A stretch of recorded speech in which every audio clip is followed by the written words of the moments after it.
අකාබනික රසායනය විශ්ලේෂණ රසායනයේ කොටස. අකාබනික රසායනයේ විශ්ලේෂණ රසායනයේ විශේෂයෙන්ම ඔයාලගේ පේපර් එකේ දැන් 9 වෙනි ප්‍රශ්නේ සහ 7 වෙනි ප්‍රශ්නේ භාගයක්. 9 වෙනි ප්‍රශ්නයත් 7 වෙනි ප්‍රශ්නේ භාගයකුත් මේ කොටසින් තමයි ඔයාලට අහන්නේ. ඉතින් මේක හරි වැදගත් ඔයාලට උත්තර ලියන්න. ඒ නිසා ඉනෝගනික් වල ප්‍රධානම කොටස තමයි මේක. මේ කාබනික රසායනයේ විශ්ලේෂණ කොටස. මොකද හඳුනා ගැනීම ටික අපි කොහොමද සංයෝග හඳුනාගන්නේ, හඳුනාගෙන කොහොමද ඉදිරියට යන්නේ කියන එක තමයි මේ පාඩමේදී මෙතනදී අපි ඔයාලත් එක්ක සාකච්ඡා කරන්නේ. හරිද? අපි ඔයාලත් එක්ක සාකච්ඡා කරන්නේ ඒ කාරණාවන් ටික. අපි ඉදිරියට කරගෙන යමු මේක පිළිවෙලට. අකාබනික විශ්ලේෂණ රසායනය අපි ඉස්සල්ලාම කැටායන කියන්නේ මේ අකාබනික විශ්ලේෂණ රසායනය කොටස් දෙකක් අපි ඉගෙන ගන්නවා. එකක් තමයි කැටායන විශ්ලේෂණය, දෙවෙනි එක තමයි ඇනායන විශ්ලේෂණය. අපි ඉස්සල්ලාම කැටායන විශ්ලේෂණය අද කතා කරමු. කැටායන විශ්ලේෂණය කතා කරලා ඊට පස්සේ ඇනායන විශ්ලේෂණය අපිට කතා කරන්න පුළුවන්. right? මාතෘකාව ඒකේ යටතේ ආයි මාතෘකාව කැටායන විශ්ලේෂණ. ඒකේ යටතේ මාතෘකාව කැටායන විශ්ලේෂණ.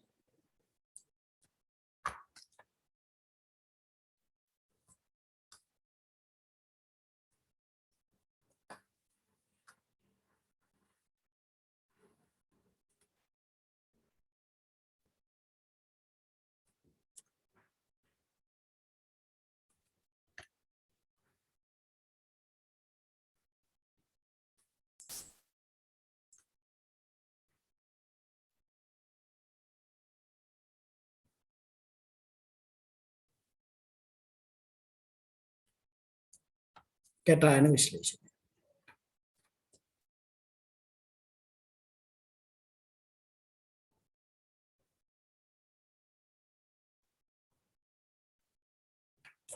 කැටායන විශ්ලේෂණය.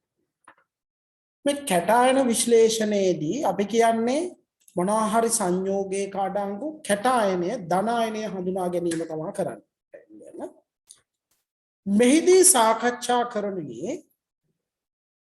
මෙහිදී සාකච්ඡා කරන්නේ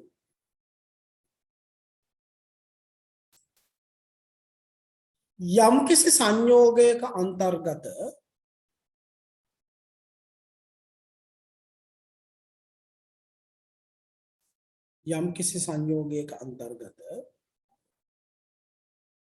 කැටායනය හඳුනා ගැනීම සඳහා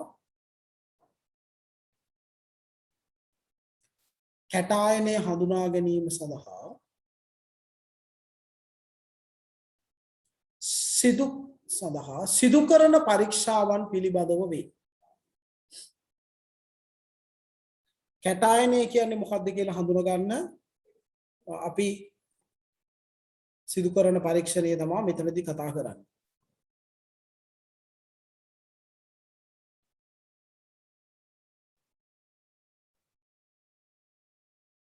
බොහෝ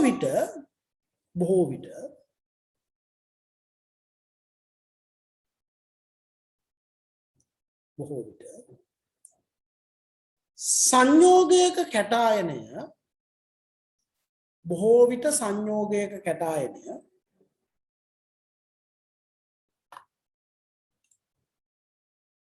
ලෝහයක් වන අතර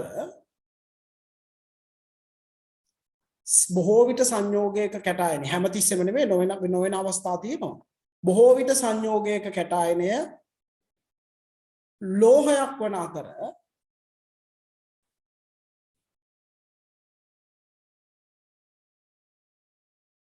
එවැනි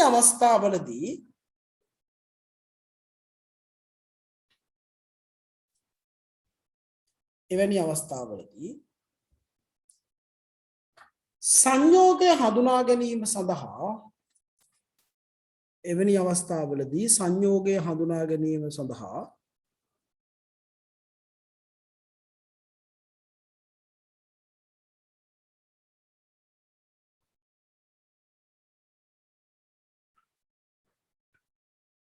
කෙරෙන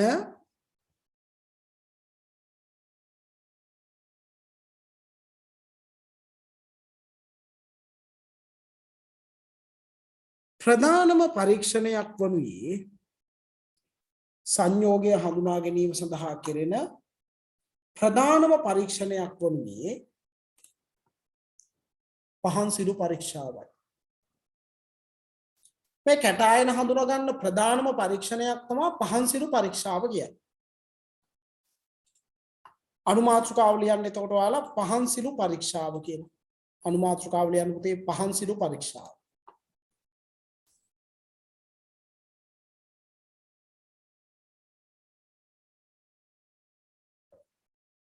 පහන් සිරු පරීක්ෂාව.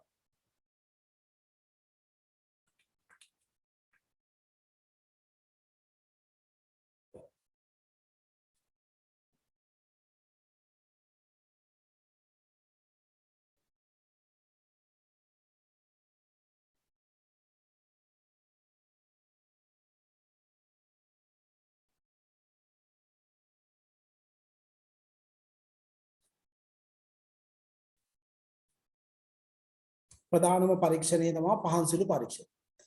පහන් සිරු පරීක්ෂාව කියන්නේ මොකද්ද? මොකද්ද පහන් සිරු පරීක්ෂාවේදී කරන්නේ? අපි කරන්නේ මොනවා හරි ලෝහ ලවණයක් අරගෙන අපි ඒකට භාවිතා කරන්න ඕන පුතේ ප්ලැටිනම් කූරක් හරි මොකක් හරි එකක් ඕනේ. හරිද? මේ තියෙන මෙතනදී බලද්දී ප්ලැටිනම් කූරක් වගේ එකක් ඕනේ මේ සඳහා. අපි ඔක්කොටම කලින් මේක කරන්න මේ ප්ලැටිනම් කූර ලබා ගන්නා ප්ලැටිනම් කූර පිරිසුදු කරගන්න. මේ භාවිතා කරලා තියෙන ප්ලැටිනම් කූර. මේ තියෙන මෙතන භාවිතා කරලා තියෙන ප්ලැටිනම් කූර. මේ ප්ලැටිනම් කූර පිරිසුදු කරගන්න. මේ ප්ලැටිනම් කූර පිරිසුදු කර ගැනීම සඳහා හරිද? ප්ලැටිනම් කූර පිරිසුදු කර ගැනීම සඳහා පුතේ ඉස්සල්ලාම කරන්නේ අපි මේක ප්ලැටිනම් කූර අරගෙන HCl ද්‍රාවණයකින් HCl තවරලා හරිද? ප්ලැටිනම් කූර HCl තවරලා හොඳට තවරලා බන්සන් දැල්ලට අල්ලන්න ඕනේ මුකුත් වර්ණයක් හරිනේ මුකුත් වර්ණයක් නැති වෙනකන් අපි බන්සන් දැල්ලට අල්ලන්න ඕනේ. බන්සන් දැල්ලට අල්ලන්න. ඊට පස්සේ ඒක නිමෙන්න ඇරලා හරිද? පරීක්ෂණය කරන විදිහ මම මේ කියන්නේ. එතකොට එහෙම පිරිසුදු කරගත්තා. පිරිසුදු කරගෙන ඊට පස්සේ ඒක නිමෙන්න ඇරලා ආපහු කරන්නේ HCl තවරලා. හරිද? ආපහු කරන්නේ HCl තවරලා ඊට පස්සේ අදාළ ලෝහයේ ලවණය ලෝහය නෙමෙයි. සෝඩියම් පරීක්ෂා කරන්න ඕන සෝඩියම් ලෝහය නෙමෙයි තවරන්නේ සෝඩියම්ක ලවණයක්. සෝඩියම් ක්ලෝරයිඩ්, සෝඩියම් නයිට්‍රේට් ඒ විදිහට ලෝහයේ ලවණයයි ගන්න. හරිද? ලෝහය නෙමෙයි ගන්න ලෝහයේ ලවණය. ලෝහයේ ලවණය තවරලා අල්ලනවා බන්සන් දැල්ලට. එහෙමයි කරන්නේ. ආපහු මතක් කරන්නම් මොකද කරන්නේ? ප්ලැටිනම් කූර අරගෙන අපි HCl මොන හරි එකකින් තව HCl තවරලා බන්සන් දැල්ලට අල්ලන්න ඕනේ මුකුත් වර්ණයක් නැති වෙනකන්. මුකුත් වර්ණයක් නැති වෙනකන් බන්සන් දැල්ලට අල්ලන්න. ඊට පස්සේ අපි කරන්නේ ඒක නිමෙන්න ඇරලා HCl තවරලා ඊට පස්සේ අපි ඒකේ අදාළ ලෝහ ලවණය තවරනවා. හරිද? අදාළ ලෝහ ලවණය තවරනවා. ඒකල ලවණය තමයි අල්ලන්නේ. මම අර කිව්වේ සෝඩියම් පරීක්ෂා කරන්න ඕන සෝඩියම් ක්ලෝරයිඩ් හරි සෝඩියම් නයිට්‍රේට් හරි මොන හරි තවරයි. පොටෑසියම් පරීක්ෂා කරන්න ඕන potassium chloride potassium nitrate potassium carbonate ඒ මොන හරි තවරන්න. පැහැදිලි නේද මම මේ කියන්නේ? අපි කියන්නේ පහන් සිරු පරීක්ෂාව සඳහා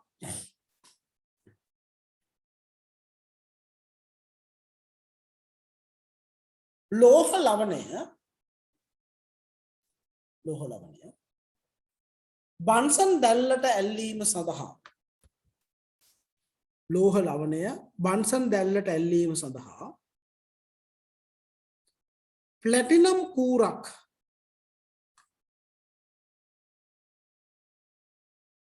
වැනි උපකරණයක්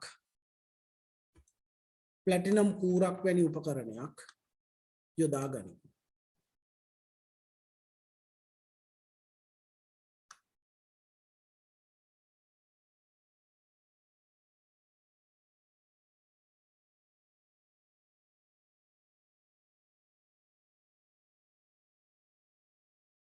එහිදී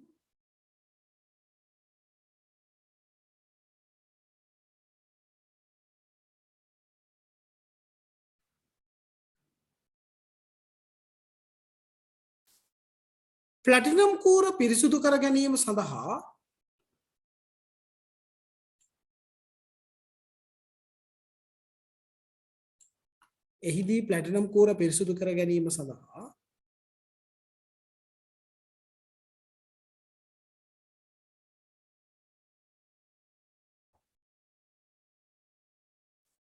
එහි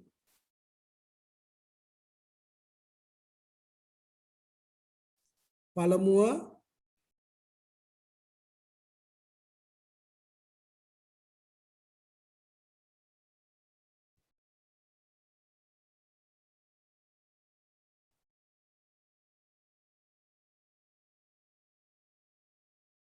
SCL තවරා ඉස්සලාම මේක SCL තවරනවා.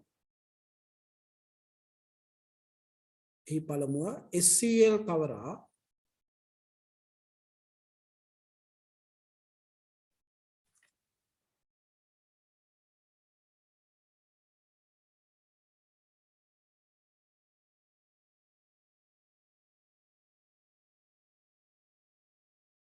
එහි පළමුව SCL තවරා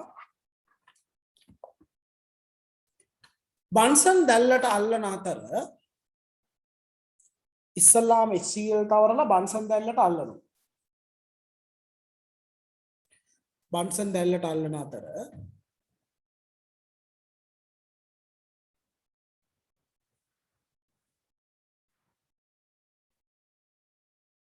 එහිදී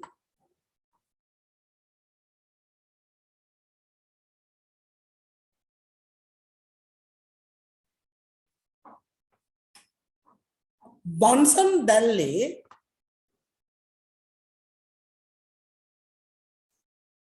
කිසිදු ලාක්ෂණික වර්ණයක් නොලැබෙන තෙක් බන්සන් දැල්ලේ කිසිදු ලාක්ෂණික වර්ණයක් නොලැබෙන තෙක් මෙය සිදු කළ යුතුය.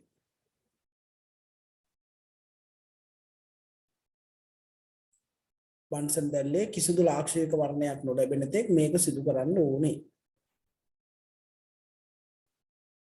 තේරුණාද කියන එක? කිසිදු ලාක්ෂණික වර්ණයක් ලැබෙන්නේ නැති වෙනකම් මේක කරන්න ඕනේ.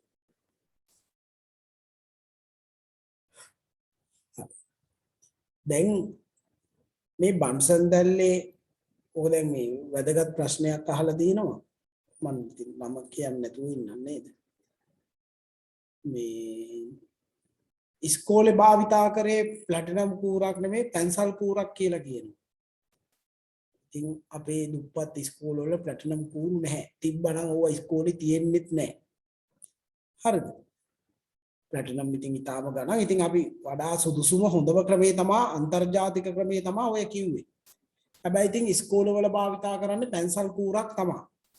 මේ පැන්සල් කූර භාවිතා කරද්දී අපි පරිසම් වෙන්න ඕන දෙයක් තමයි වැඩි පැන්සල් කූර මිනිරන් කූරක්නේ කාබන්නේ.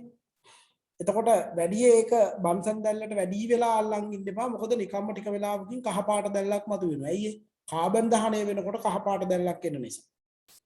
කාබන් දහනය වෙනකොට අර්ධ දහනයක් වුණොත් කහ පාට දැල්ලක් එනවනේ.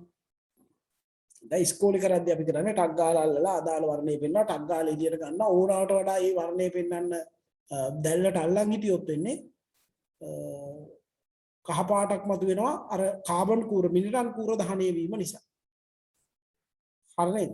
ඒ නිසා ඒ ගැන සැලකිලිමත් වෙන්න ඕනේ. ඉතින් ඇත්තටම අපි ඉස්කෝලවල භාවිතා කරන්නේ කාබන් මිනිරන් නැත්නම් පැන්සල් කූරක් තමයි. අපි වගේ දුප්පත් ඉස්කෝල. දැන් ඉන්පසු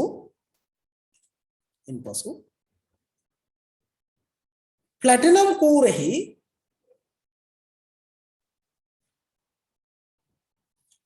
ප්ලැටිනම් කූර සිසිල් වූ විට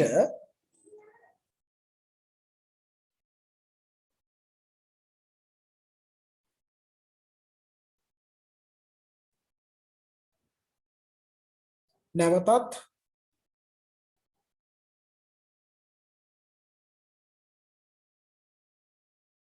තනුක SCL තවරා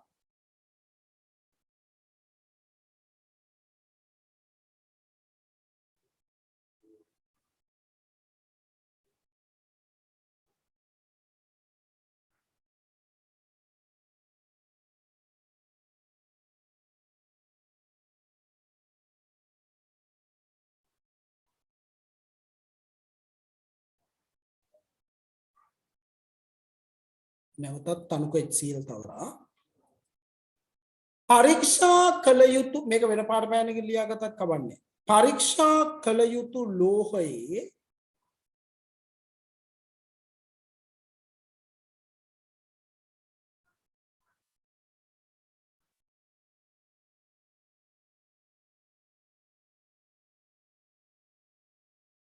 පරීක්ෂා කළ යුතු ලෝහයේ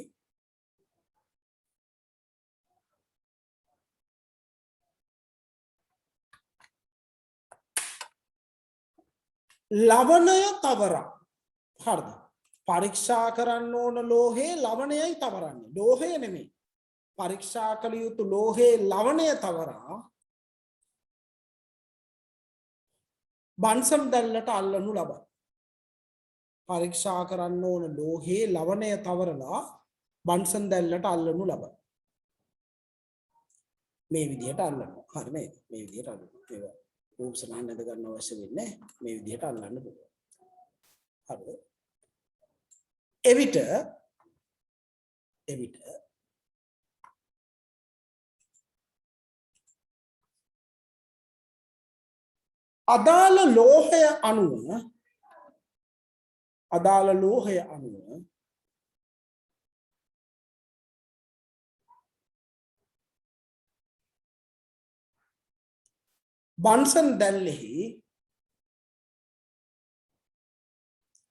අදාළ ලෝහය අනුව බන්සන් දැල්ලෙහි පහත ආකාරයේ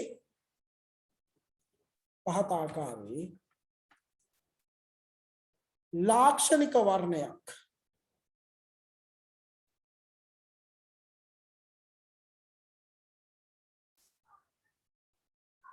ලබා දී.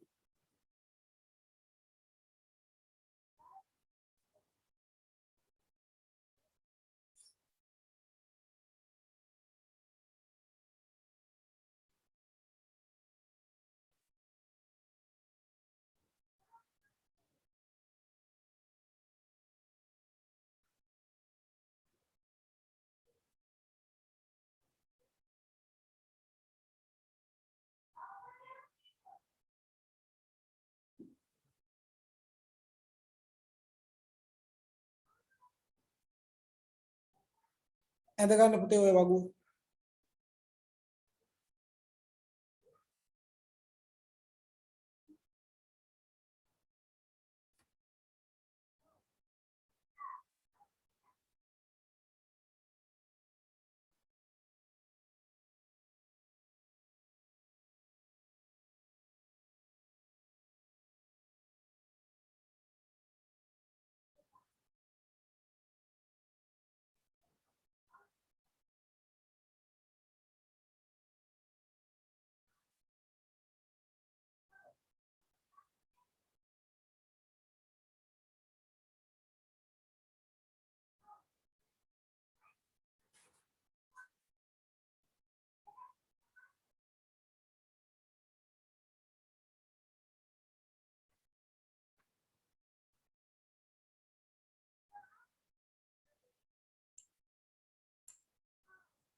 ආපහු HCl තවරන්නේ ඇයි කියලා අහනවා. ඒ ආපහු HCl තවරන දැන් ලවණය තවර ගන්නකොට ලවණය හොඳට ස්පර්ශ වෙන්නේ. ඒ කියන්නේ රැඳෙන්නේ. පොඩි තෙත් ස්වභාවයක් අවශ්‍යයි. ඒ තෙත් ස්වභාවය ලබා ගන්න තමයි ආපහු HCl තවරන්නේ. බ්‍රික් රෙඩ් කියන්නේ මෙතන තියෙන බ්‍රික් රෙඩ් කියලා මෙතන. බ්‍රික් රෙඩ් ගඩොල් රතු තමයි. බ්‍රික් රෙඩ් ගඩොල් රතු. බ්‍රික් රෙඩ් කියන්නේ ගඩොල් රතු. කලර්ලස් කියන්නේ අවර්ණ, රෙඩ් කියන්නේ රතු, ක්‍රිම්සන් කියන්නේ රතු. හරිද? ක්‍රිම්සන් රතු කියලා ඕන ලියා ගන්න. ක්‍රිම්සන් නැත්නම් ක්‍රිම්සන් රතු. හරි ක්‍රිම්සන් නැත්නම් ක්‍රිම්සන් රතු කියලා ලියා ගන්න. සිංහලෙන් ලියා ගන්න. හරිද? බ්‍රික් රෙඩ් කියන්නේ ගඩොල් රතු, රෙඩ් පර්පල් නැත්නම් ඒක රෙඩ් කියලාම රතු කියලාම ලියා ගත්තත් කමක් නැහැ. හරිද? හරි. ඊට පස්සේ පර්පල් කියන්නේ දම් පාට, yellow කහ, apple green කොළ apple කොළ පාට, dark green තද කොළ, blue නිල්. ඔයාලා ඉතින් මට වඩා හොඳට ඉංග්‍රීසි දන්නවා නේද? සිංහලෙන් ලියා ගන්න ඒ උනට ඉංග්‍රීසි දැනගත්තර කමක් නැහැ හොඳේ.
හරිද ළමයි?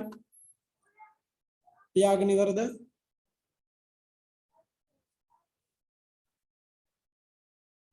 හරි. තියාගෙන ඉවරයි නේද? මේක ඉතින් ලොකෝට උගන්වන්න දෙයක් නැහැ. තියාගෙන ඉවරයි කියලා හිතනවා.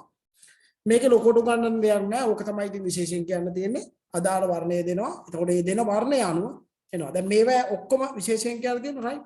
මේ රතු රතු රතු right මේකත් රතු ඔය විදිහට. එතකොට මේ ටිකම රතු පාට. හරිද? මේ ටිකම රතු පාටට තමයි මේක එන්නේ. හරි නේද? මේ ඔක්කොම අයිති වෙන්නේ රතු පාටට. හරිද? මේ ඔක්කොම අයිති වෙන්නේ රතු පාටට. මේක ඇවිල්ලා දම් පාටයි. මේක කහ කොළ මේ දෙකම කොළ පාට කිව්වොත් මේ දෙකම එන්න පුළුවන්. රතු පාට කිව්වොත් මේ ඔක්කොම එන්න පුළුවන්. මේ ඔක්කොම රතු පාට වල තමයි. රෙඩ් ක්‍රිම්සන් කියන්නේ රතු පාට. හරි? බ්‍රික් රෙඩ් කියන්නේ රතු පාටක්. රෙඩ් පර්පල් කියන්නේ දම් පාටට හුරු ඒකත් රතු පාට. හරි. ඔය පළවෙනි හතරම රතු. පළවෙනි එක බෙරිලියම් මැග්නීසියම් වර්ණ ඊට පස්සේ ඔක්කොම රතු වර්ණ තමයි මේ තියෙන්නේ ඔක්කොම. මේ ඔක්කොම රතු පැහැති වර්ණ තමයි මේ ඔක්කොම තියෙන්නේ. හරි? ඔය ටික හොඳට මතක තියාගන්න. cesium blue කියන්නේ sky blue ද dark blue ද? cesium blue කියන්නේ නිල්. sky blue ද dark blue ද කියලා එකක් නෑ නිල්. ඒ කියන්නේ sky blue කියන්නේ ලා නිල්ද? මේ dark blue කියන්නේ තද නිල්. sky blue කියන්නේ ලා නිල්ද? කොහොම හරි ලා නිල් තමයි. හරිද? ලා නිල්. ඉතින් වැඩි ඉංග්‍රීසි දන්නේ නැහැ. අවර්ණ කියන්නේ දැල්ලේ පාටක් පේන්නේ නේද? නෑ. අවර්ණ කියන්නේ දැල්ලේ විශේෂ වර්ණයක් නෑ. දැල්ල සාමාන්‍ය පරිදිම බන්සන් දැල්ල ඒ විදිහටම තියෙනවා විශේෂ වර්ණයක් ලැබෙන්නේ නැහැ. ඒකයි අවර්ණ කියන්නේ. හරි. දැල්ලේ කියන්නේ දැල්ලේ විශේෂ වර්ණයක් ලැබෙන්නේ නැහැ. ඒ වගේම විශේෂ වර්ණයක් ඇති කරන්නේ නැහැ කියන එකයි අවර්ණ කියන එකේ තියෙන්නේ. හරි. කැටායන කාණ්ඩ විශ්ලේෂණය මෙන්න අපේ පාඩමේ හොඳම කොටස. කැටායන කාණ්ඩ විශ්ලේෂණය ලියන්න මාතෘකාව. කැටායන කාණ්ඩ විශ්ලේෂණය. කැටායන කාණ්ඩ විශ්ලේෂණය.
right.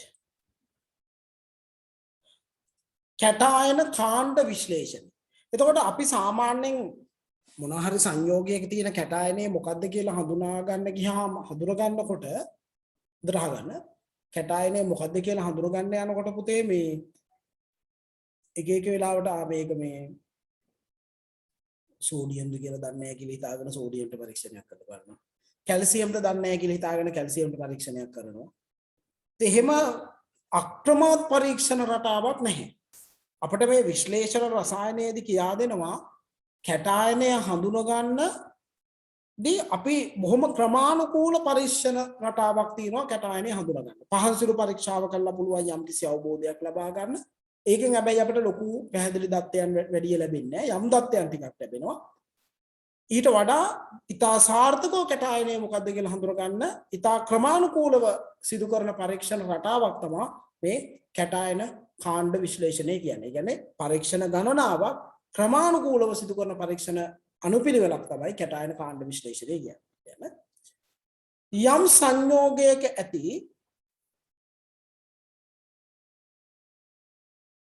කැටායනය කුමක්දයි හඳුනා ගැනීම සඳහා කැටායනය කුමක්දයි හඳුනා ගැනීම සඳහා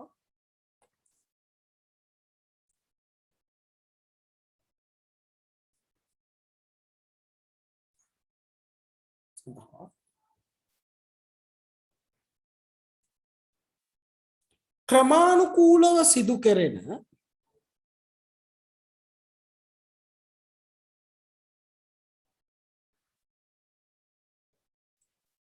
පරීක්ෂණ ශ්‍රේණියක් වශයෙන්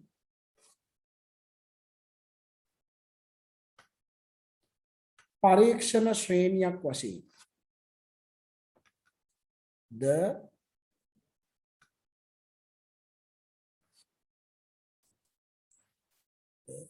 කැටායන විශ්ලේෂණය නැත්නම් වශයෙන් ද ඕනේ වශයෙන් කැටායන විශ්ලේෂණය හැඳින්විය හැකිය. කැටායන විශ්ලේෂණය අපිට හඳුන්වන්න පුළුවන් එහෙම ක්‍රමානුකූලව කෙරෙන පරීක්ෂණ ශ්‍රේණියක් මේක. පරීක්ෂණ ශ්‍රේණියක් මේක ක්‍රමානුකූලව සිදු කරන පරීක්ෂණ ශ්‍රේණියක් තමයි කැටායන විශ්ලේෂණය කියන්නේ.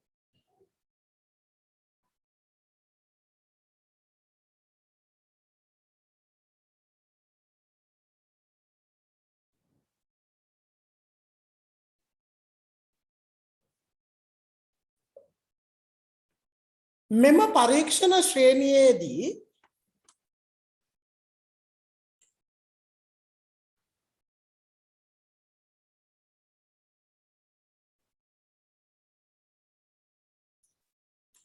පරීක්ෂණ ශ්‍රේණියේදී අදාළ පරීක්ෂාවන් අනුව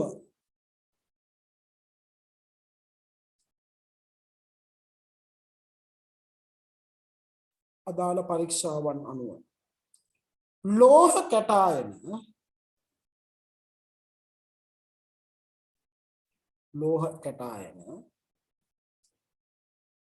කාණ්ඩ 6ක් යටතේ ඉස්සර තිබ්බේ 5යි දැන් අපි 6ක් කතා කරනවා. කාණ්ඩ 6ක් යටතේ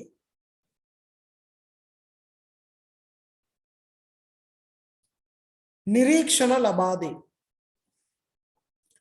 කැටායන විශ්ලේෂණය හරිද? නිරීක්ෂණ ලබා දෙයි. කැටායන විශ්ලේෂණය නැත්නම් කැටායන කාණ්ඩ විශ්ලේෂණය කියන්නේ ඔක්කොම එකයි ඈ.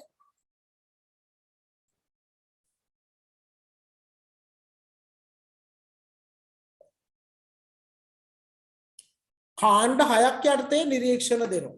කාණ්ඩ 6ක් යටතේ පරීක්ෂණ ශ්‍රේණියක් තියෙනවා. ඒ පරීක්ෂණ ශ්‍රේණියේදී කාණ්ඩ 6ක් යටතේ මේකට ඔයාලට නිරීක්ෂණ ලැබෙනවා. අපි කාණ්ඩයෙන් කාණ්ඩය හඳුනාගමු මොනවද කාණ්ඩය කියලා. කාණ්ඩ 5ක් නෙමෙයි කාණ්ඩ 6ක්. හොඳයි. දැන් අපි කාණ්ඩ 6ක් කතා කරමු. පළමු කාණ්ඩය. මේ කාණ්ඩය කියන්නේ ආවර්තිතාවක් වූ ඒ කාණ්ඩ නෙමෙයි හොඳේ. වෙනම ලෝහ කැටායන කාණ්ඩ විශ්ලේෂණ කාණ්ඩ. හරි. පළමු කාණ්ඩය. පළමු කාණ්ඩය. මේකට අපි කරන්නේ ඉස්සල්ලාම අදාළ සංයෝගයේ අදාළ නියදියේ ජලීය ද්‍රාවණයක් හදා ගන්න ඕනේ ඔක්කොම කලින්. හරි. ජලීය ද්‍රාවණයක් හදා ගන්න ඕනේ ඉස්සල්ලාම ජලීය ද්‍රාවණයක් හදාගෙන අදාළ නියදියෙන් ජලීය ද්‍රාවණයක් හදාගෙන අපි ඊට පස්සේ ඒකට එකතු කරනවා තනුක HCl ස්වල්පයක් එකතු කරනවා. ස්වල්පයක් එකතු කරන්නේ ටිකක්. තනුක HCl ස්වල්පයක් එකතු කරනකොට මෙන්න මේ කැටායන තිබ්බොත් එයාලගේ ක්ලෝරයිඩ් විදිහට සුදු පාටට අවක්ෂේප වෙනවා. Ag ධන තිබ්බොත් AgCl විදිහට. Cu ධන තිබ්බොත් CuCl විදිහට. CuCl කියන්නේ ධන 1ද ධන 2ද? CuCl කියන්නේ ධන 1ද මෙතන තියෙන්නේ කොපර් ධන 2ද? කොපර් ධන 1. හරි නේද? කොපර් ධන 2 නෙමෙයි. පළවෙනි කාණ්ඩයේදී අවක්ෂේප වෙන්නේ කොපර් ධන 1. ඔය කොපර් ධන 1 ගැන විශේෂ කාරණා ටිකක් තියෙනවා මම ඊට පස්සේ කියන්නම්. Hg ධන 1 තිබ්බොත් HgCl. දැන් ගොඩක් වෙලාවට Hg ධන 1 අපි ලියන්නේ පුතේ Hg2 2+ කියලා. එතකොට යාගේ ක්ලෝරයිඩ් එළියක් දියන්නේ Hg2Cl2 එහෙමයි දියන්නේ. Pb ධන 2 තිබ්බොත් PbCl2 විදියට. එතකොට අපි කරන්නේ අදාළ නියදියේ ජලීය ද්‍රාවණයක් හදාගෙන ඒකට තනුක HCl එකතු කරනවා. එතකොට මෙන්න මේ කැටායන තිබ්බොත් සුදු පාට අවක්ෂේපයක් දෙනවා. ඔක අනිත් පැත්තට කියනවා මෙහෙම. අනිත් පැත්තට කියන්න පුළුවන් මෙහෙම. හොඳට අහගන්න. සුදු පාට අවක්ෂේපයක් දුන්නොත් මෙන්න මේ කැටායන තියෙනවා. එච්චර. සුදු පාට අවක්ෂේපයක් දුන්නොත් ඔන්න ඔය කැටායන තියෙනවා. එහෙමයි වෙන්නේ. මේ කැටායන තියෙනවා නම් සුදු පාට අවක්ෂේපයක් ලැබෙන්න ඕනේ. අනිත් පැත්තට සුදු පාට අවක්ෂේපයක් ලැබෙන්න ඕන නම් ওই මොන හරි කැටායනයක් වෙන්න ඕනේ. ඒතර ඒ කැටායන මොනවද කියලා අඳුර ගන්න තව පරීක්ෂණ ඉදිරියේදී තියෙනවා. තේරුණේ? කැටායන විශ්ලේෂණය කියන්නේ මූලික විශ්ලේෂණයක්. ඒකෙන් හඳුනා ඒකෙන් ලැබෙන නිරීක්ෂණ අනුව තව පරීක්ෂණ කරනවා අපි ඊට පස්සේ හඳුනා ගන්න නිශ්චිතව. දෙන්න. අදාළ නියදියේ ජලීය ද්‍රාවණයක් සාදාගෙන අදාළ නියදියේ ජලීය ද්‍රාවණයක් සාදාගෙන එයට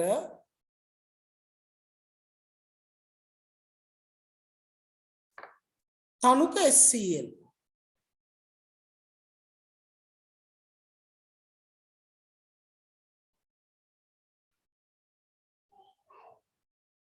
ස්වල්පයේ බැගින් එකතු කරනු ලබයි. තනුක HCl ස්වල්පයක් එකතු කරනවා.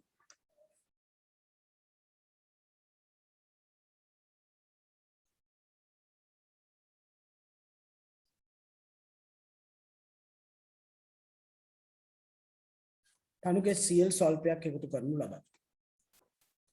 ඊට පස්සේ එවිට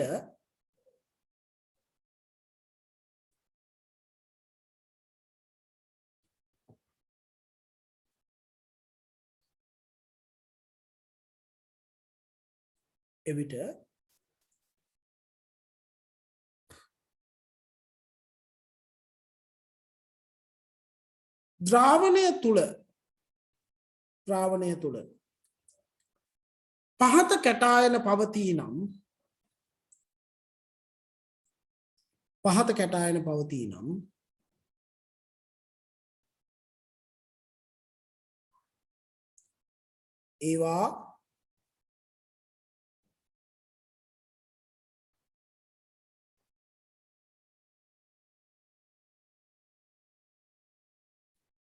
පහත කැටායන පවතී නම් ඒවා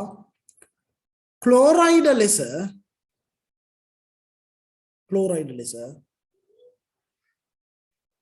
පහත පරිදි අවක්ෂේප වේ.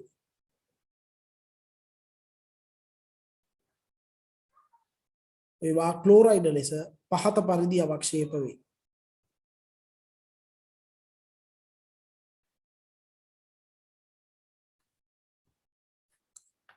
ලියා ගන්න පුතේ ඔය ටික.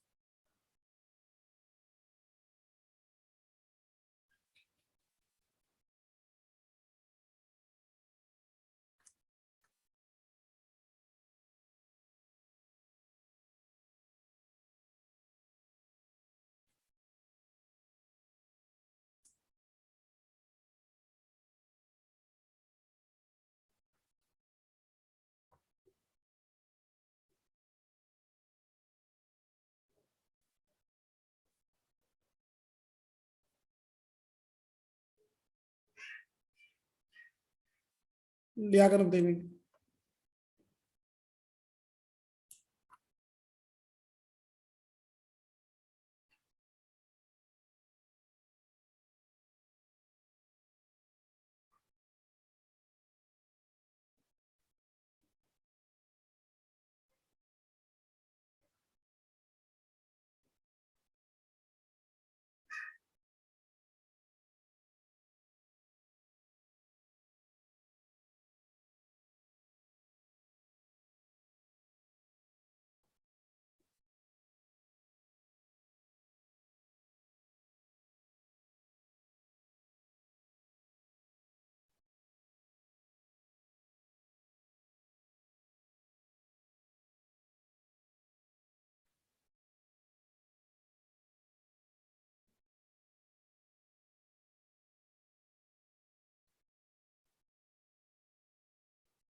Right.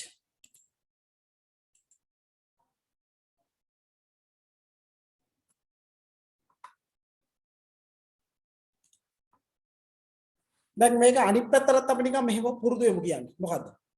මේ විදිහට පරීක්ෂණය කරනකොට ජලීය ද්‍රාවණයක් අරගෙන කෙලින්ම තනුකේ Cl එකතු කරනවා. එකතු කරනකොට සුදු පාට අවක්ෂේපයක් ලැබෙනවා නම් මේ මොනවා හරි කැටායනයක් ඒකේ අන්තර්ගත වෙන්න පුළුවන්. right? යන්න. එනම් නියතියේ ජලීය ද්‍රාවණයක් ගෙන එයට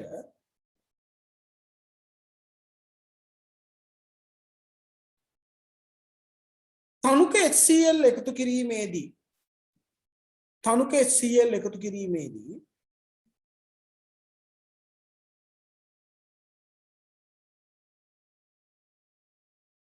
සුදු පැහැති අවක්ෂේපයක් ලැබුණි නම්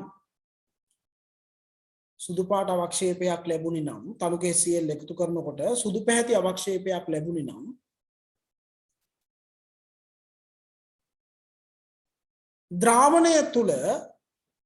ද්‍රාවණය තුල Ag ධන හෝ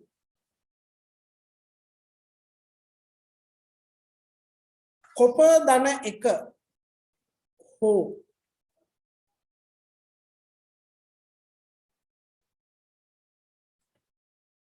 Hg ධන 1 හෝ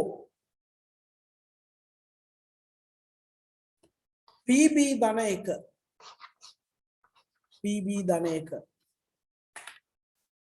යන කැටායන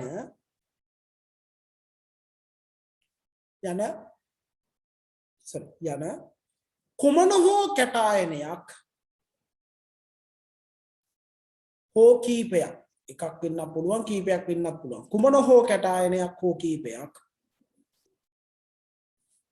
පැවතිය හැකි බව PB ධන දෙක මම කිව්වේ PB ධන කියලා දන් තිබුණේ PB ධන නෙමෙයි PB ධන දෙක හොඳේ කුමන හෝ කැටායනයක් හෝ කීපයක් පැවතිය යුතු බව තහවුරු වේ. හරිද? මේ මොකක් හරි කැටායනයක් තිබිය යුතුයි. හරි නේද? මේ කියන කුමන හෝ කැටායන එකක් හෝ කීපයක් තියෙන්නත් පුළුවන්. මේ හතරම තියෙන්නත් පුළුවන්. තේරුණාද මම මේ කියන එක? පැහැදිලිද ළමයි? පැහැදිලි නේද? සුදු පාට අවක්ෂේපයක් ආවොත් මේ මොකක් හරි කැටායනයක් පැවතිය හැක. අපි එහෙම කියනවා. ඔන්න දැන් ඊගාවට කියන එක හොඳට සිහි බුද්ධියෙන් අහගන්න. ඊගාවට කියන එක හොඳට අහගන්න අවබෝධයෙන් මොකද්ද? මෙන්න මේ PB ධන දෙක ගැනයි මම මේ කියන්නේ. ඔය PP ධන දෙක ක්ලෝරයිඩ් අයනත් එක්ක PbCl2 විදිහට අවක්ෂේප වෙන්නේ හොඳට අහගන්න.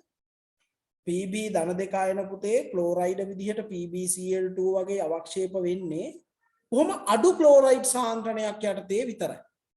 හරිද? අඩු ක්ලෝරයිඩ් සාන්ද්‍රණයක් යටතේ විතරයි මේක වෙන්නේ. මේක අඩු ක්ලෝරයිඩ් සාන්ද්‍රණයක් යටතේ විතරයි වෙන්නේ. මොකද හේතුව ද්‍රාවණයේ ක්ලෝරයිඩ් අයන සාන්ද්‍රණය ගොඩක් නම් හරිද? ක්ලෝරයිඩ් සාන්ද්‍රණය වැඩි නම් එයා අවක්ෂේප වෙන්නේ මෙන්න මෙයා හදනවා. මොකද PbCl4 2- හද. ක්ලෝරයිඩ් සාන්ද්‍රණය වැඩි නම් PbCl2 PbCl4 2- වෙනවා. ඒ කියන්නේ වෙන විදිහකට කිව්වොත් මෙතනදී වෙන ප්‍රතික්‍රියාව මෙන්න මෙහෙම කියන්න පුළුවන්. බලා ගන්න හොඳට.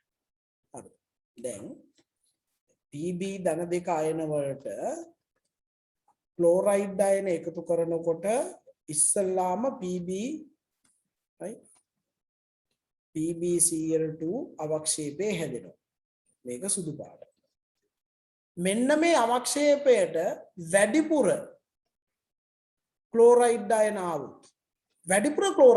આવොත් ඒක PbCl4 right PbCl4 2- බවට පත් වෙනවා මේ විදිහට. ඒතර මෙයා සුදු අවක්ෂේපයක්. හරිද? මෙයා සුදු පාට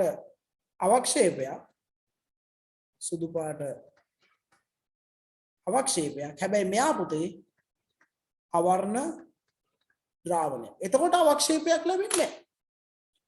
ක්ලෝරයිඩ් අයන සාන්ද්‍රණය ගොඩාක් තිබුණොත් එන්නේ එහෙම අවක්ෂේපයක් වෙන්නේ නැහැ. අවර්ණ ද්‍රාවණයක්ම හැදෙනවා. මොකද හේතුව අර PbCl2 අවක්ෂේප වෙලා වැඩිපුර Cl2 තිබ්බොත් ඒක දිය වෙලා යන නිසා. ඒක දිය වෙලා යන නිසා. තේරෙනවද මම මේ කියන එක? පැහැදිලි? එහෙනම් පළවෙනි කාණ්ඩයේදී Pb ධන දෙක ආයන PbCl2 විදියට අවක්ෂේප වෙන්න නම් බොහොම අඩු ක්ලෝරයිඩ් සාන්ද්‍රණයක් තියෙන්න ඕනේ. ක්ලෝරයිඩ් සාන්ද්‍රණය වැඩි වෙලා හරියන්නේ නැහැ. ඒකයි විශේෂම කාරණා. පැහැදිලිද කියන එක අපි සුට්ටක් ලියමු.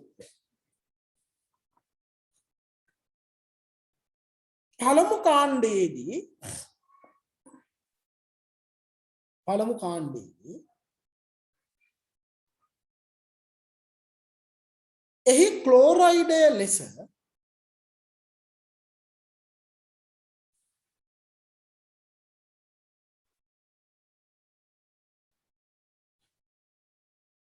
PbCl2 අවක්ෂේප වීමට නම්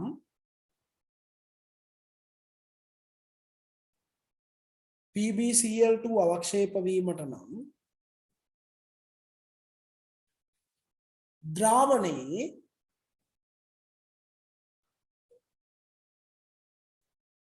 අඩු ක්ලෝරයිඩ් සාන්ද්‍රණයක්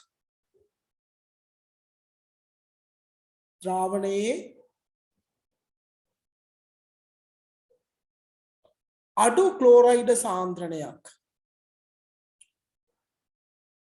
පැවතීම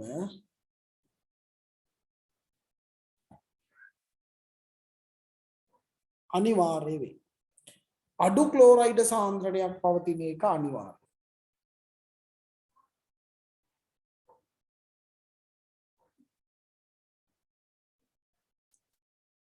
මීට හේතුව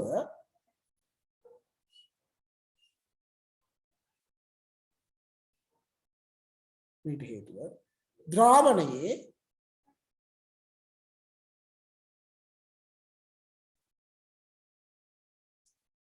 ඉහළ ක්ලෝරයිඩ්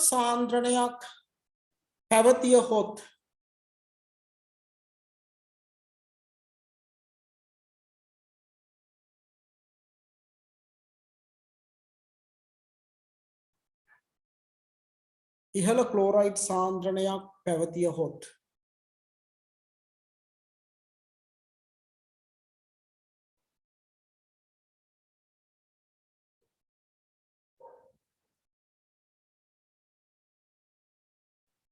වැඩිපුර ක්ලෝරයිඩ් අයන සමග වැඩිපුර ඇති ක්ලෝරයිඩ් අයන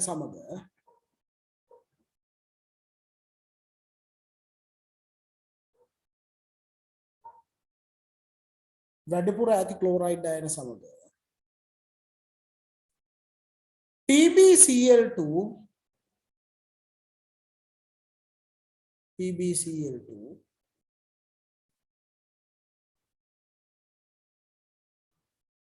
ප්‍රතික්‍රියා වී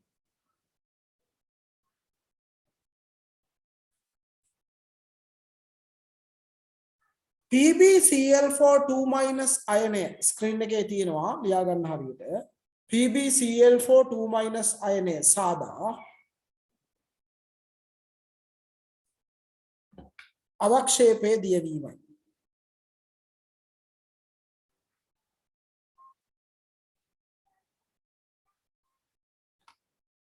PbCl4 සාදා අවක්ෂේපයේ දියවීමයි. ඔය ප්‍රතික්‍රියාව ලියා ගන්න පුතේ.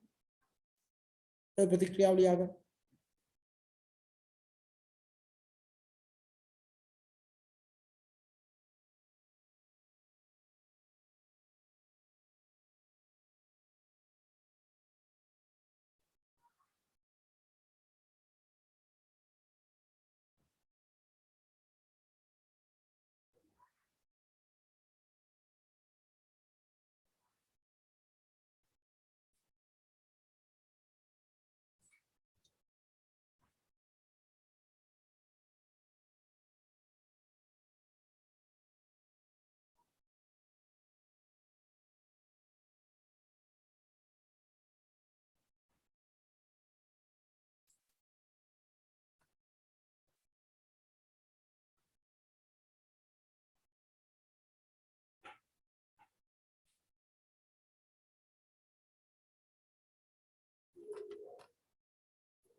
හරි.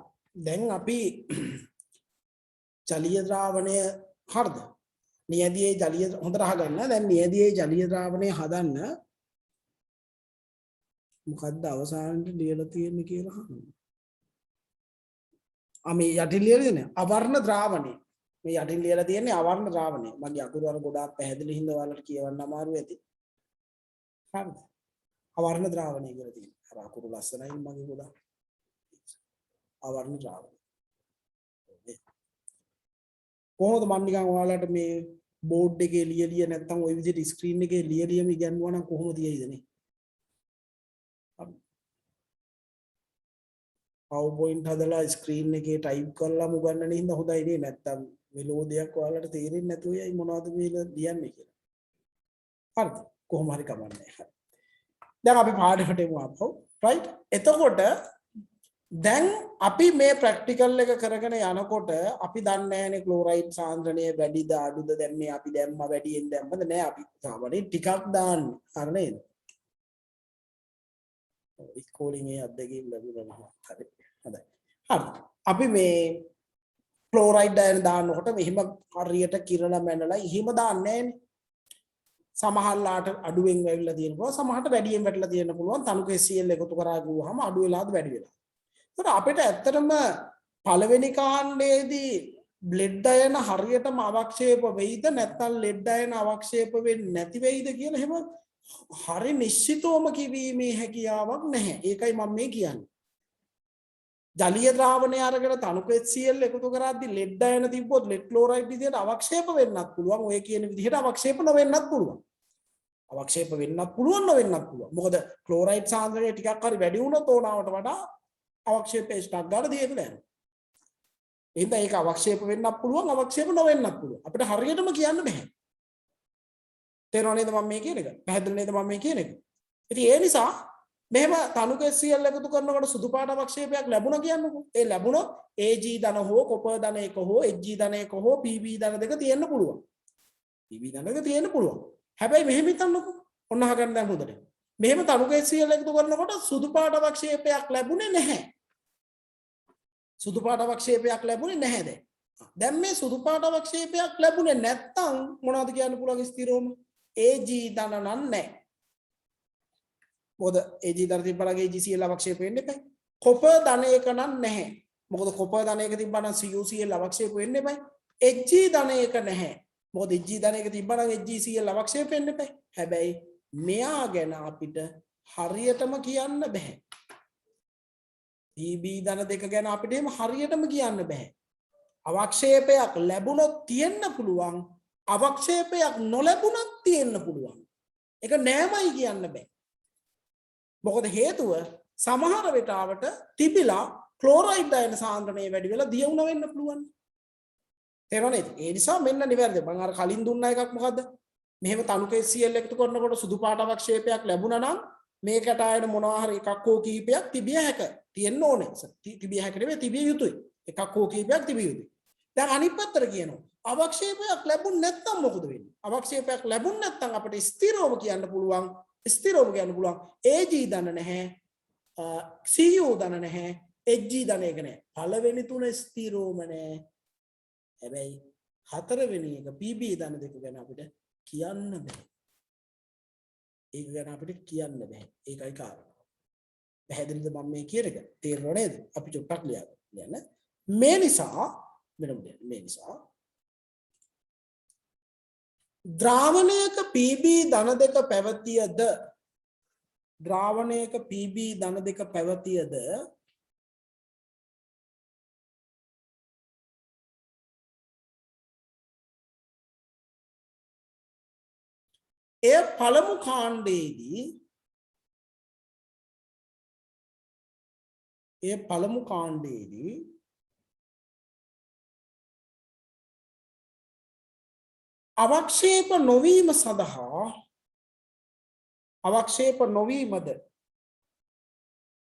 එය පළමු කාණ්ඩයේදී අවක්ෂේප නොවීමද සිදු විය හැක. ඒක පළමු කාණ්ඩයේදී අවක්ෂේප නොවීම වෙන්නත් පුළුවන්.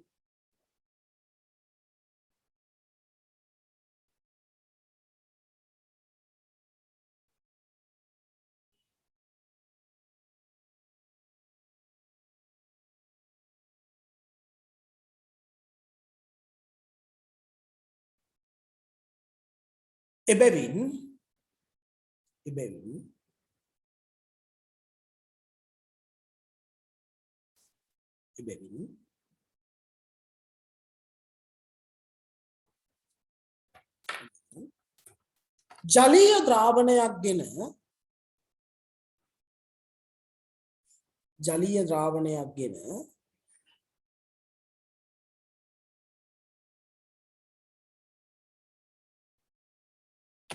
ජලීය ද්‍රාවණයක් ගෙන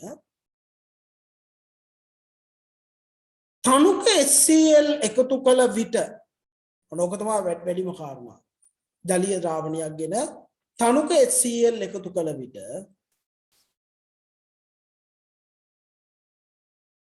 සුදු පැහැති අවක්ෂේපයක් නොලැබුණි නම්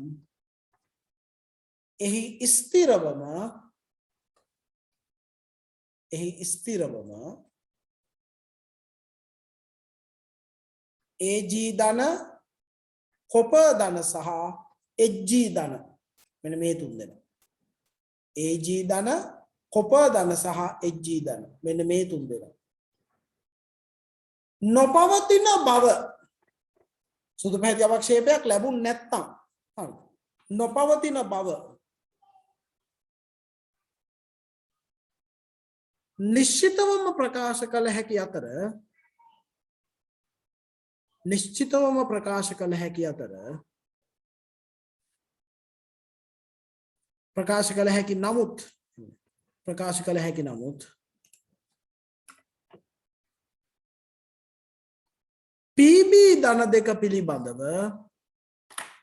PB ධන දෙක පිළිබඳව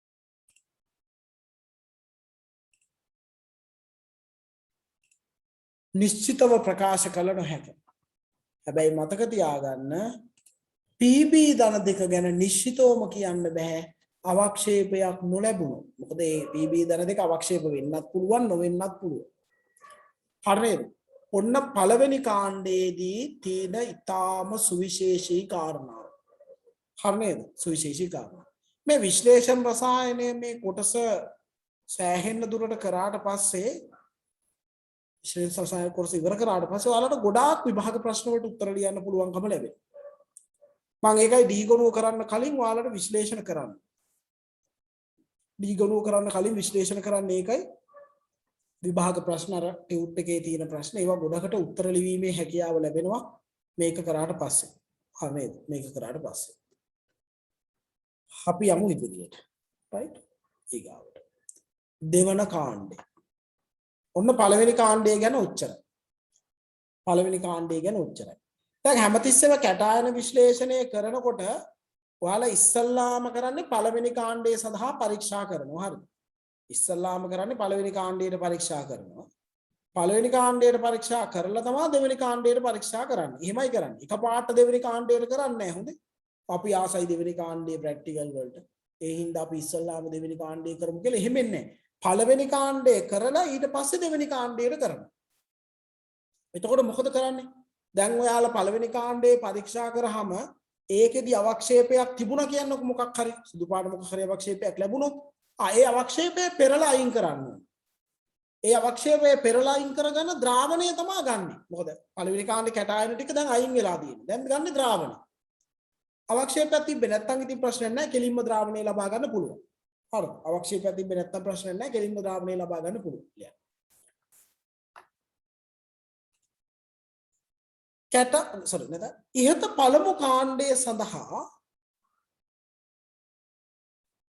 ඉහත පළමු කාණ්ඩය සඳහා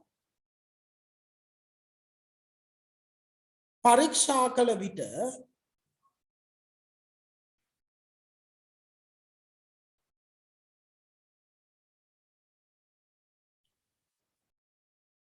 අවක්ෂේපයක් පැවතියේ නම් එම අවක්ෂේපයක් තිබුණා නම් අවක්ෂේපයක් පැවතියේ නම්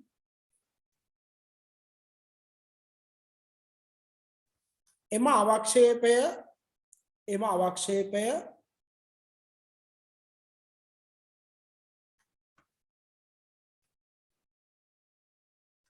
පෙරා ඉවත් කර එම අවක්ෂේපයේ පෙරා ඉවත් කර ලැබෙන ද්‍රාවණය ලබා ගනි. එම අවක්ෂේපයේ පෙරා ඉවත් කර ලැබෙන ද්‍රාවණය ලබා ගනි. නාඩියක් ඉන්න.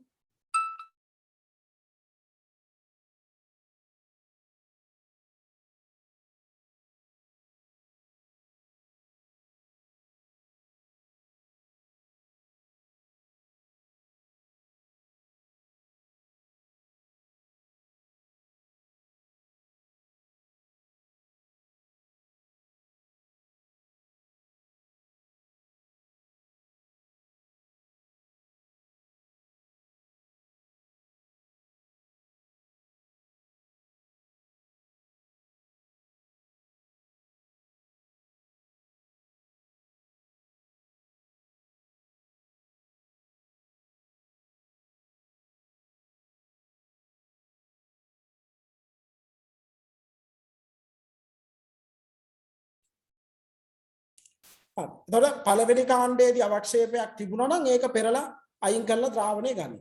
තිබ්බේ නැත්නම් ඉතින් කරන්න දෙයක් නැහැ නේ. තිබ්බේ නැත්නම් කෙලින්ම ද්‍රාවණය ලබා ගන්න පුළුවන්. ඒක ලියන්න ඕනේ නැහැ. හරිද? අවක්ෂේපයක් තිබ්බනම් ඒක පෙරලා අයින් කරලා ලැබෙන ද්‍රාවණය ලබා ගන්න. මට කියන්න පුතේ මේ ද්‍රාවණය දැන් ආම්ලික ද්‍රාවණයක්ද බාෂ්පික ද්‍රාවණයක්ද මේ ගන්න ද්‍රාවණය උදාසීන ද්‍රාවණයක්. මේ ද්‍රාවණය ආම්ලිකද බාෂ්පිකද උදාසීනද මේ ලබා ගන්න ද්‍රාවණය ඔයාලා හිතන්න. මේ ද්‍රාවණය ආම්ලිකද බාෂ්පිකද උදාසීනද? එළම මේ ද්‍රාවණය ආම්ලිකද බාෂ්මිකද උදාසීන? ආම්ලිකයිනේ. ඇයි ආම්ලිකයි කියන්නේ? පළවෙනි කාණ්ඩයට පරීක්ෂා කරද්දී HCl දාපු ද්‍රාවණයනේ. right. ඔව් ආම්ලිකයි. හරියටම. පළවෙනි කාණ්ඩයට පරීක්ෂණ කරද්දී පුතේ HCl දාපු ද්‍රාවණයනේ දැන් මේ අපි ගන්නෙ. ඉතින් HCl දාපු ද්‍රාවණයක් කියන්නේ මේක ආම්ලික ද්‍රාවණයක්. දැන්ටත් මේ තියෙන්නේ ආම්ලික ද්‍රාවණය. හරි නේද? ඔන්න ඕක හොඳට මතක තියාගන්න ඕනේ. මේක ආම්ලික ද්‍රාවණයක් බව හොඳින් මතක තියාගන්න. හරි. දැන් මේක ආම්ලික ද්‍රාවණයක් අපි කරන්නේ මේ ආම්ලික ද්‍රාවණයෙන් H2S මේ ආම්ලික ද්‍රාවණය තුලින් H2S බුබුලනය කරනවා. H2S බුබුලනය කරනවා. හරි නේද? අපි ලියමු. මේ ආකාරයට ලබා ගන්නා ද්‍රාවණය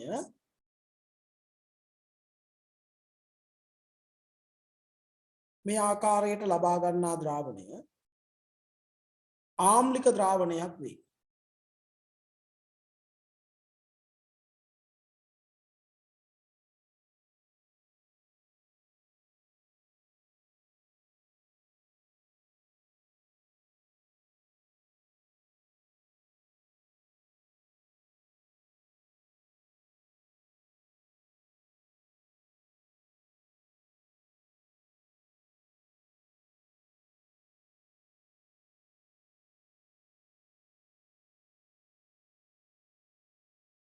එම නිසා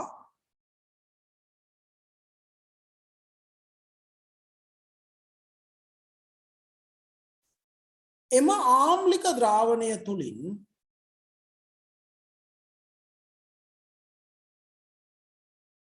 ආම්ලික ද්‍රාවණය තුලින්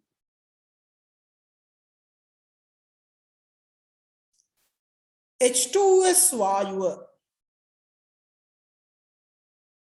එම ආම්ලික ද්‍රාවණය තුලින් H2S වායුව බුබුලනය කරයි. ආම්ලික ද්‍රාවණය තුලින් H2S වායුව බුබුලනය කරයි.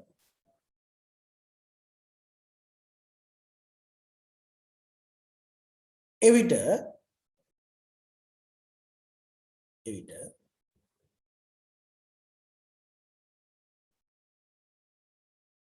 ද්‍රාවණය තුල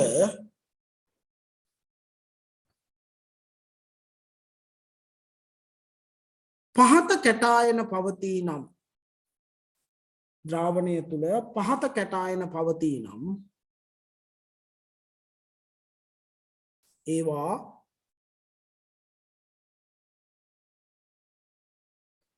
සල්ෆයිඩ ලෙස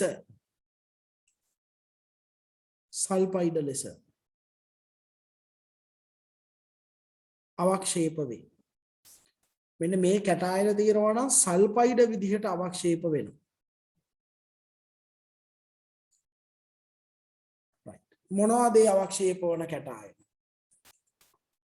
PB ධන දෙක, Hg ධන දෙක, කොපර් ධන දෙක සහ බිස්මත් ධන 3 කියන කැටායන තිබ්බොත් PB ධන දෙක දැන් පළවෙනි කාණ්ඩයේදී PB ධන දෙක අවක්ෂේප වුණොත් එහෙමයි. වුණොත් අයින් වෙනවා. උන් නැත්තම් ඒක ඉතුරු වෙනවනේ.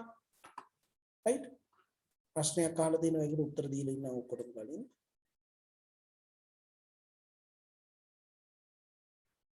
හරියටම හරි. දැන් මේ ද්‍රාවණයේ PbCl4 2- තියෙන්න පුළුවන්. දැන් මේ ආම්ලික ද්‍රාවණයේ PbCl4 2- තියෙන්න පුළුවන්. ඒ කියන්නේ PbCl4 2- කියන්නේ Pb ධන දෙක ආයන තියෙන්න පුළුවන්. Pb ධන දෙක ආයනනේ PbCl4 2- විදිහට තියෙන්නේ. එහෙම තියෙන්න පුළුවන්. ඒ නිසා මේ H2S මූලණය කරද්දී Pb ධන දෙක තිබ්බොත්. ඇත්තටම එතකොට මේකේ තියෙන Pb ධන දෙක නෙමෙයි. PbCl4 2- තමයි තියෙන්නේ. තිබුණොත් එයාලා PbS ලෙස අවක්ෂේප වෙනවා. තිබුණොත් අනිවාර්යෙන්ම වෙනවා. අයි දෙකක් නැහැ. Hg ධන දෙක තිබ්බොත් දැන් පළවෙනි කාණ්ඩයේදී Hg ධන දෙක නෙමෙයි පළවෙනි කාණ්ඩයේදී Hg ධන එක කිව්වේ දැන් Hd ධන දෙක Hg ධන දෙක තිබ්බොත් Hgs විදිහට අවක්ෂේප වෙනවා කළු පාට.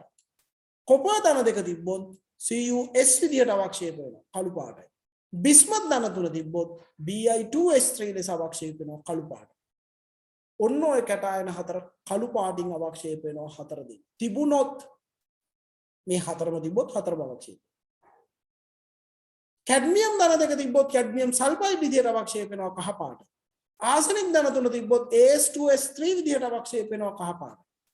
තින් Sn ධන හතර තිබ්බොත් SnS2 විදිහට අවක්ෂේප වෙනවා කහ පාට. SnS2 විදිහට අවක්ෂේප වෙනවා කහ පාට. ඒ කියන්නේ මෙන්න මේ කැටායන තුන තිබ්බොත් කහ පාට අවක්ෂේපයක් ලැබෙනවා. තේරුණා නේද? මේ උඩ කැටායන හතර තිබ්බොත් කළු පාටට අවක්ෂේප වෙනවා. මේ කැටායන තුන තිබ්බොත් කහ පාටට අවක්ෂේප වෙනවා. එන්ටිමනි ධන තුන Sb ධන තිබ්බොත් Sb2S3 තැඹිලි පාටට අවක්ෂේප වෙනවා. Sn ධන දෙක තිබ්බොත් SnS2 දුඹුරු පාටට අවක්ෂේප වෙනවා. මෙන්න මේ කැටායන සියල්ලම සල්ෆයිඩ විදිහට අවක්ෂේප වෙනවා. ඒවායේ වර්ණයට අනුව මේ කැටායන සියල්ලම අවක්ෂේප වෙනවා. මතක තියාගන්න. හරි. මේ කැටායන සියල්ලම අවක්ෂේප වෙනවා ඒවාට අදාළ වර්ණ වලට. තේරුණාද මේ කිව්වේ? පැහැදිලි නේද? ඔය කැටායන ඔක්කොම PB ධනද ඔන්න ඔය කැටායන තියෙනවා 4යි 3යි 7යි 8යි 9ක් තියෙනවා. ඔය කැටායන 9ටම සල්ෆයිඩ විදිහට අවක්ෂේප වෙන්න පුළුවන්. අදාළ කැටායනය අනුව වර්ණයක් මොකක් හරි දෙයි. පැහැදිලිද කියන්නේ? ඔය කැටායන නාමයම අවක්ෂේප වෙනවා තිබුණොත්. හොඳයි? මේ ටික අඳගන්න.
හරිද නේද?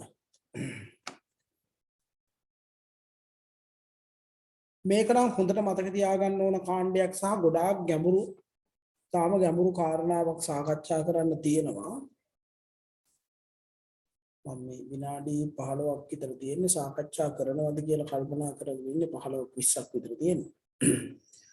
ටිකක් වෙලාව අරගෙන සාකච්ඡා කර යුතු කාරණාවක් තමයි තියෙන්නේ. අපි මෙහෙම ගමු. මේක මෙතනින් චුට්ටක් නවත්ත ගමු. මේ විදිහට සටහනක් තියෙනවා. හරි? දැන් කැටායන විශ්ලේෂණයේ දෙවන කාණ්ඩයේදී කැටායන විශ්ලේෂණයේ දෙවෙනි කාණ්ඩයේදී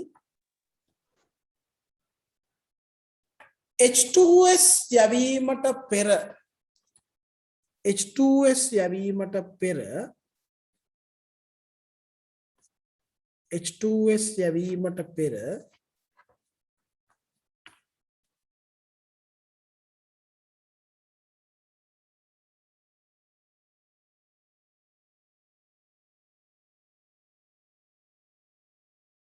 H2S යැවීමට පෙර ද්‍රාවණය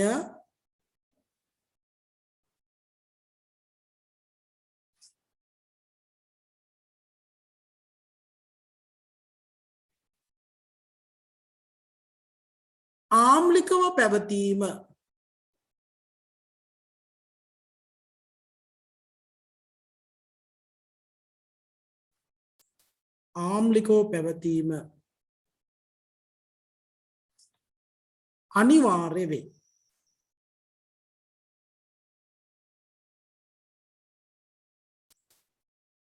H2S යවන්න කලින් ද්‍රාවණය ආම්ලිකව පැවතීම අනිවාර්ය වෙනවා. හරි නේද? H2S යවන්න කලින් මතක තියාගන්න ද්‍රාවණය ආම්ලිකව පැවතීම අනිවාර්යයි. අනිවාර්යයෙන්ම ද්‍රාවණය ආම්ලික තියෙන්න ඕනේ.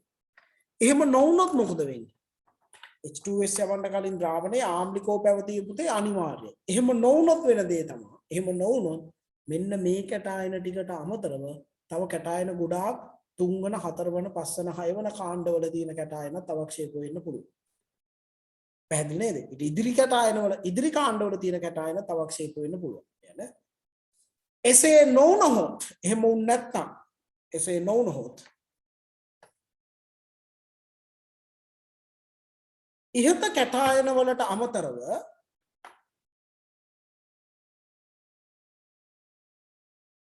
ඉහත කැටායන වලට අමතරව 3 හෝ 4 කාණ්ඩයේ කැටායනද 5 ඒවා අවක්ෂේප වෙන්නේ වනේ මේ හොඳේ 3 හෝ 4 කාණ්ඩයේ කැටායනද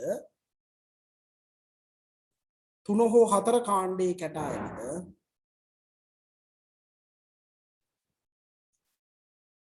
අවක්ෂේප විය හැකිය.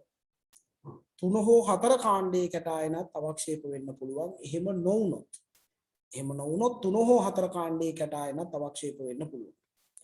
පැහැදිලි නේද කියන එක? 3 හෝ 4 කාණ්ඩයේ කැටායනද අවක්ෂේප විය හැකිය. ඉතින් ඒ නිසා මේක ආම්ලිකව පවත්වා ගැනීම හරි වැදගත්. අපි ඊගාවට පැහැදිලි කරන්න තියෙන්නේ ඇයි එහෙම කියන්නේ කියලා. ඒක පැහැදිලි කරන්න right ඊගාව දවසේ කරමු.